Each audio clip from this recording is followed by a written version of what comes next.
I understand why fad diets are popular.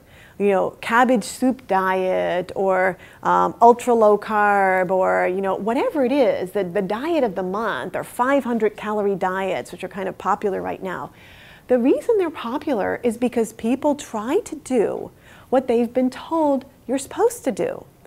Eat less, eat more fruit, eat more vegetables, cut your portions down, but then they're starving, craving sugars and starches, and not losing weight. That's the key. If you did all that but you lost weight, that would be something, but it often doesn't happen. So people go to fad diets because it's so frustrating. So what is really the best diet for weight loss? And I will argue that there is not one best diet. You know, our patients are all different, and today we're talking purely about the menopause metabolism and not some of the other conditions that I see in my practice.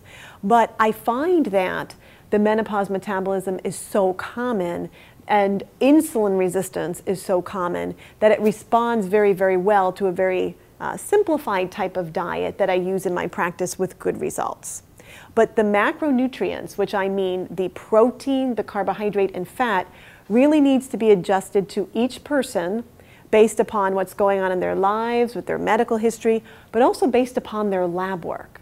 Somebody who has mild elevations of glucose or insulin will be able to tolerate maybe more carbohydrate than somebody who has higher elevations of glucose and insulin and things like that. So really customizing helps a lot. In terms of the diet for insulin resistance, the key is adequate lean protein. And this is important. Adequate lean protein does not mean unlimited protein. And we're going to talk a little bit more specifically what I mean by my protein requirements.